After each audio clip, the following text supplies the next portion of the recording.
This is a short demo on how to play coin and carry. It's the first one I've ever done, so bear with me here. First thing you want to do at the website is hit the play button. See a section for announcements, the featured games, scores, and an area for specials. First thing you're going to do is make a character, so click the Want to Register. Enter your first name, last name, email address, a username, and this will be for login, but it's not your shopkeeper's name. Then your password, and then do your CAPTCHA. I got a pretty bad one here. And click register. Then it's going to ask you to verify your email address, and I know this is an extra step and kind of annoying, but it's important to make sure you have a valid email in case you forget your password or have some other problem like that. There we go. Account is verified. Let's log in. You can click remember if you want the computer to remember it. And here we go. Now you're creating your shopkeeper. You can just choose a name here. It can be 2 words if you want with a space. That's fine.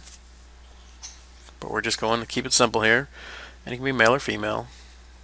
Create shopkeeper.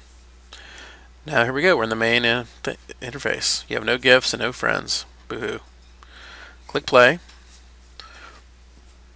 Now we're in the main main game interface. In the shop, you haven't earned a shop day yet, so got to go out of there. But you can take a look at things if you want. Check your player screen. You get no special items. You've got some resources to start with. Got some recipes to start with. And some wares. And those are kind of a good hint of some of the things you might want to make early on, as those are the items that peasants like the most. So let's go to the mini games.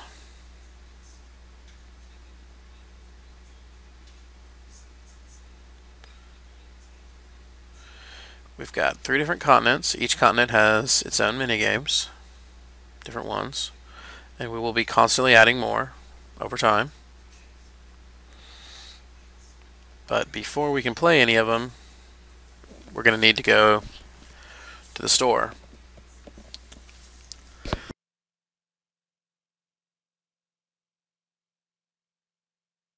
Now right now, this is during the open beta, so they don't cost anything to unlock. Normally there's always a few that are free, and then if you like any specific ones in particular, you could buy them permanently or for a day, a week, or a month. This is also where you buy gear, where you upgrade your shop, and you can buy special items, usually consumables. So let's go back to the mini games, and we'll go ahead and play one. We'll start with Mickey's Mines. First, when you load a game, you'll have your instructions here. Click play, and you start playing. Now, I'm not a big match 3 gamer, so as you're watching this, you'll probably notice all kinds of mistakes. There's a big 5 purple combo I missed. Basically, the way the game flow is that you play 10 mini games. That earns you a shop day and a crafting day. Then you craft items. Then you open your shop by stocking the shelves. Once you open the shop, NPCs will come and look around your shop and decide if they want to buy things. When they buy things, you earn reputation and coin. If they don't buy things, then depending on whether you had things too expensive for them or whether there was just nothing at all they were interested in, you would lose different amounts of reputation.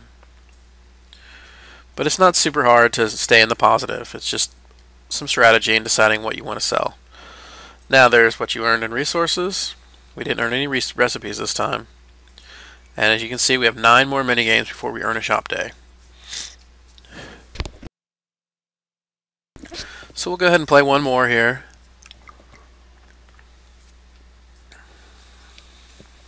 Play some quality control. It's kind of like a hidden object game a little bit, but now every mini game has different types of resources that it's particularly good at dropping. Most mini games you can get all resources from, like all of 5, but they'll have, maybe one that is the highest and maybe another one that's the secondary.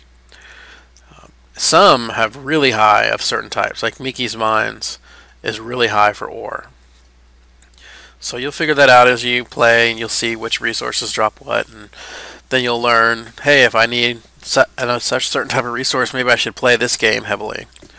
But you don't have to. You can just play your favorite ones, and you will get a distribution of resources.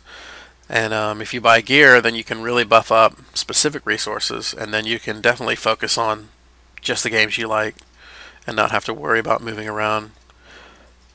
But sometimes it's fun to move around anyway, just for variety. Oh, ran out of time. Now, I'm not going to make you watch me play 8 more mini games, so we're going to fast forward ahead to where I only have one left. See, I only have one left now. And we'll play a game of Fruity Shooty. Now, something I should go ahead and explain now while we have the time, while you're watching the mini game, is the way the shop works. You stock your shelves, the NPCs come through and they buy things. Now, whatever items do not get bought get collected by the King's tax collector. Now, the percentage may vary over time. At the time this video was made, the tax collector took all of your unsold wares. Now, that could be different now, so you might want to check the website or wiki or something like that, or just observe what gets taken. It may be less, or it may be the full thing. It's definitely an issue of game balance that we're constantly going to keep an eye on. As you can see in this game, you get more points when you score by bouncing off the wall. So a big part of the strategy is you want to have enough stock to keep your customers happy, but you don't want to have too much to lose too much in taxes. However, the items that get collected in taxes, they don't actually go to the king until 24 hours after they're collected. During that 24 hours, you can give them away as gifts to other players that are your friends. Now, you can give a gift to a player once every 12 hours. Now, as you can see, I earned a crafting session. There's your resources that you earned. There's your recipes. And again, there's the wares that you already have. So we're going to go to our crafting session. You get your instructions. Now, right now, it's not active, so you can just practice dragging things, just kind of learning the interface. You can't actually make anything yet. Once you click Start Crafting, as you can see, you can cancel it out just by dragging stuff out. And you haven't lost anything. Now you start crafting, so you drag a recipe over. Now you need 3 food, so when you're dragging it over, you press 3 on your keyboard, bam, turns to 3. You need 3 herbs, so you press 3, bam. Now you can also just drag them one at a time if you want, which is slower, but then doesn't require any keyboard usage. Healing potion, drag 3 herb, and then 1 wood and 1 food. And there you go. And again, these recipes that you start off with, those are the things that peasants like the most. They like daggers, cloth hoods, healing potions, and fried fish. Now, they also like, mana potions a little bit, fried paka a little bit. Basically, peasants tend to like potions and food. But they do like daggers and cloth hoods. So you kind of learn what the preferences are over time of the different customer types. You also have to be mindful of how much money they have. Peasants don't tend to have a lot of money. The more resources it takes to make an item, the more expensive it is. So if you happen to get recipe drops of some expensive items like battle axes or stilettos or potions of speed or something like that, and if you still only have peasants, then you probably don't want to make those yet. You'll wait till you have higher customers. You get higher customers by raising your reputation and increasing the value of your shop. And the way you increase the value of your shop is by buying the upgrades. It's not too complicated, but there is a lot of depth in the gameplay as you learn how all the different features work together. So there's my wares. Now, I'm going to stock my shop. I don't want to put everything in because, like I said, whatever I don't sell is some portion, possibly all, will get collected in taxes. I am going to load up on food, though, because I know that peasants like to buy food a lot, and I am going to load up on potions. And you can rearrange and make it pretty if you want. You don't have to. It doesn't affect the gameplay whatsoever. but some people like to make it look nice. And now we're ready. So we click, there's our reputation currently and our coins, and we click Open Shop. Now this is not a busy day. I only got 7 customers. You can mouse over them to see their wealth and their mood. Obviously, the happier they are, the more likely they're going to buy stuff.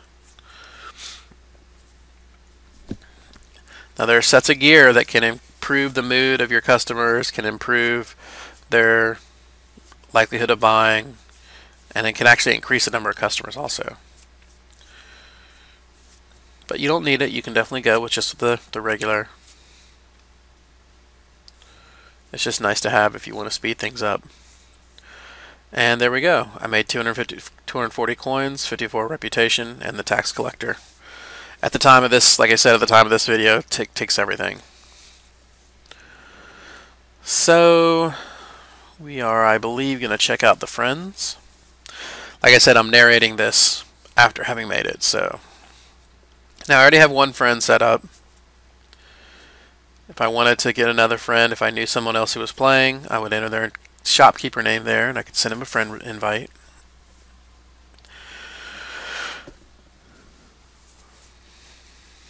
And I have no friend requests right now. So now I can go over to the gifts. I don't have any gifts to claim, but I can go to send a gift.